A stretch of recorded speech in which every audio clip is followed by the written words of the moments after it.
Imphal east लमनाई केंद्र की मनुंग चन्ना लेरिबा सबुंको खुनौ यांगंग पोकपी शांति खोंबा थमना पोकपी न सिंगबा मफम सिंगदा कुकी मिलिटेंट सिंगना ngarang numidang bom yaungna akanba mawongda landarakre paw asina hai thogdok asi ngarang numidang pung 9:30 rom tarakpa matamda sabungko khunau शांति खोंबा da yangang popi uyok singdagi kuki militant singna nongmai round kaya kapsinduna landarakibani madu gi matung Pung 9:30 rom tarakpada kuki militant sing aduna thamna popi tamna bom kaya kapsinduna landarakba hawrakhibani hairi kuki militant sing aduna landarakpaga mafam aduda leiriba paramilitary force sing thamna popi da thazilakhi hairi security force sing lakpa aduda miyamna kuki militant sing adu landarakliba asi lepkhigani haina khallabasu makhoi lakpadagi hena nongmai amadi bom kaya atatna khamleitana kapsilakhi amadi mafam aduda leiriba paramilitary force sing aduna handuna nongmai maru ama fawba kapkhide hairi Aduma pung mafam aduda leiriba state force singa kuki militant sing aduga akanba mawongda khuthokna ki hairi ahing matung pung ani rom chathakiba khuthokna ba aduda khul adugi mioi sing sokibagi paw leite aduma pu yum kayada nomai maruna panbagi dakfam singdi leiramki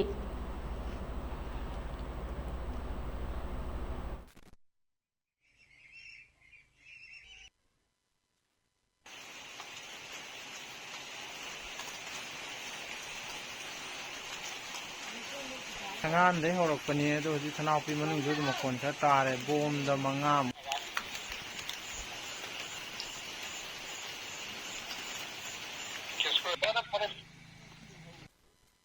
Kunjagi ini koin 10 bilam thame 10 bin kong du dagi moise nong moise mangara kapa e moina moin mangara kapa e adu koi sde lai ba bese sung khutse handre adagi makhata sum makhata darak padagi akoi je isagi akoi gi ju sei de ngak thok chana bai damang to koi khunjana kanuna koi la isagi license ganna khara halle adu bu moi gi di license kan nate moi gi di angakpa koi gi adu ki matik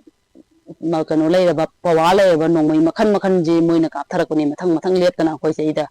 ji moina ka pok ji pung 9 ga minute ni phu de ka pok ji na koi pung ama hela bok ne moina nong mai ka thare ji makam ji da koi khunja koi gi khulak si dai da state force angjal e adu ga koi gi kanu na state force na hale adi bsf singju koi gi mafam ji da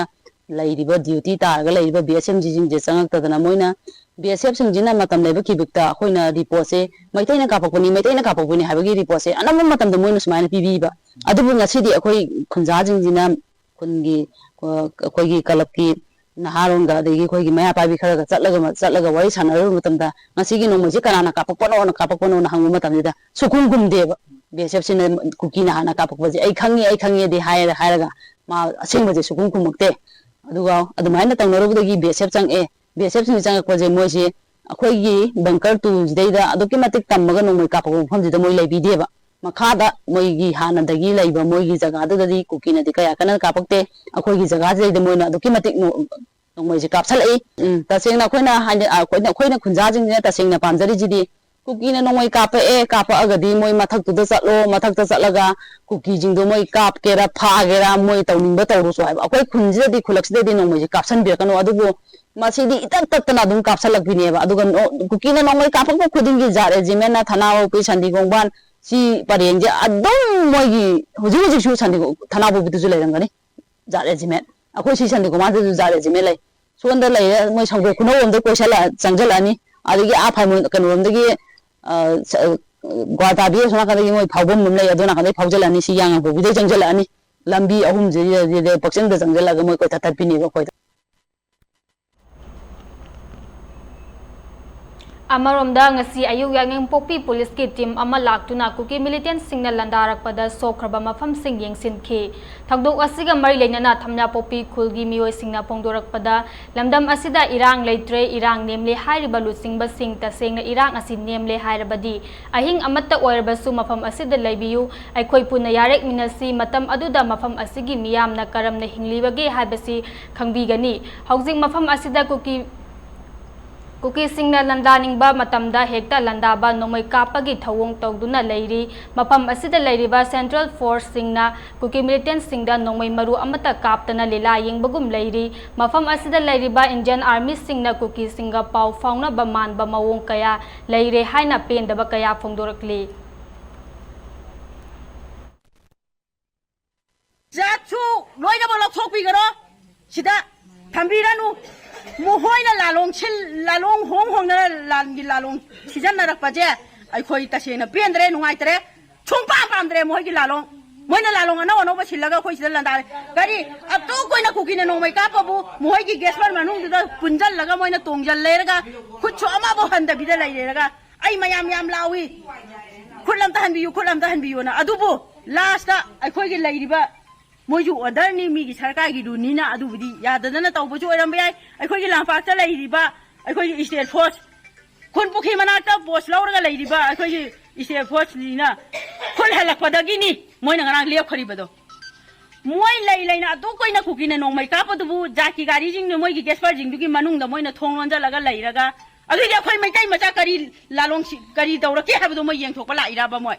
ꯑꯗꯨꯒ ꯀꯨꯀꯤꯅ ꯆꯤꯡꯗꯒꯤ ꯅꯣꯡꯃꯩ ꯀꯥꯞꯄꯛꯑꯒ ꯀꯔꯤꯒꯤ ꯎꯔꯥꯡꯄꯥꯠꯇꯒꯤ ꯁꯁꯂꯥꯏꯠ ꯑꯩꯈꯣꯏ ꯈꯨꯜꯂꯛꯇ ꯀꯥꯞꯁꯜꯂꯒ ꯑꯩꯈꯣꯏ ꯃꯩꯇꯩ ꯀꯔꯥꯏꯗ ꯀꯔꯤ ꯂꯩꯔꯤꯒꯦꯅ ꯌꯦꯡꯉꯤꯔꯕ ꯃꯣꯏ ngang songkok kunauram da pung mapan adai kapa hore kapa hodagi akoi sonda muk pung 10:37 adai dagi akoi sidagi bom na hana kapa hore bom kapa pade akoi ji hingna ko na bar marum maya da laisang gosana na laire adagi tum kapa ho padagi akoi je karai seno na kai no khangde akoi bangka su lai basu natte mara pai bi aina mara pai bi thoe ichanu pi tum mi ba ka sida nongoi maru pandana samai tawre mana hai ba lai lai moi bak silent khonga lai ba kwa moi lak pa de koi nongmai je ka pa pharani na khalaga lai re moi na akoi swai je yor pa ga dum moi kuki na ka pa so lep tra da gidi mum koi magiri handabra au khaga di ba koi khunga pa ngang koi balan tra jing na khaga di halli pung ohum long ka pa je moi ka ta han bi te narang ti au stepos ka da moi han bi je tin matang thai jan ningi je koi lenga na yam thu na yang han ningi koi nek pam ja ba da akoi aduna sida leiba khoi ngamdare hana phanama su dana phanme phanama su lenga ta haibi re lenga su yengjan bi darabu adubu hauji makha ta na akup miyang yam akan ba miyang amtang yengjan ningi haijan ni